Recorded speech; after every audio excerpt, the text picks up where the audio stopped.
Di tengah cuaca ekstrim, BMKG mengimbau masyarakat agar mewaspadai gelombang tinggi antara 2,5 meter hingga 4 meter di Selat Bali bagian selatan, Selat Lombok bagian selatan, serta perairan selatan Bali.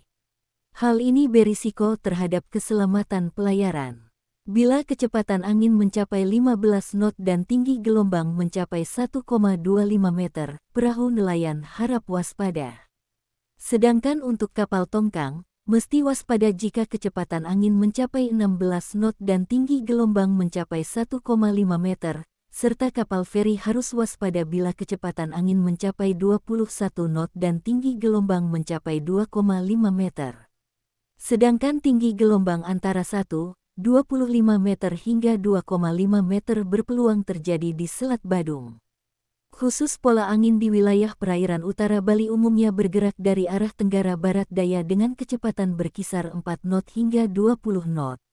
Menurut Prakirawan BMKG Wilayah 3, I Gede Agus Mahendra, hari Jumat tanggal 27 Juni tahun 2025, berdasarkan data observasi beberapa stasiun pengamatan cuaca, termasuk di Stasiun Pengamatan I Gusti Ngurah Rai bahwa kecepatan angin mencapai 20 knot atau 37 km per jam. Kecepatan tersebut belum masuk kategori ekstrim. Selain itu berdasarkan citra radar cuaca terjadi hujan secara tidak merata dengan intensitas yang bervariasi, ringan hingga lebat di sebagian wilayah Bali.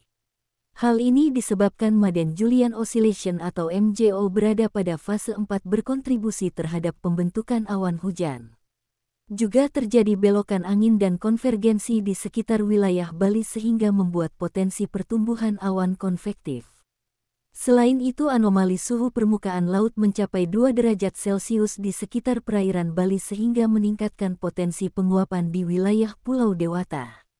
Sedangkan massa udara basah terkonsentrasi hingga pada lapisan 700 m.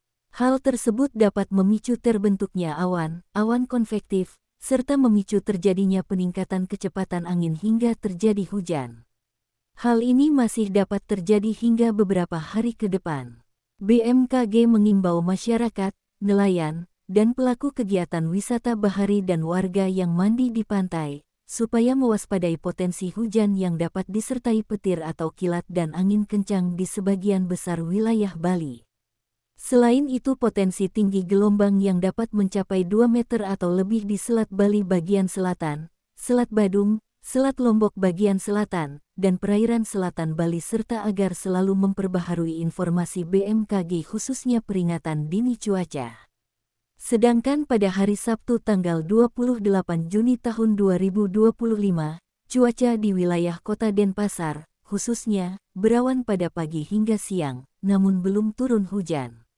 Suyatnyana dan Sugiatnyana melaporkan untuk Denpos Channel.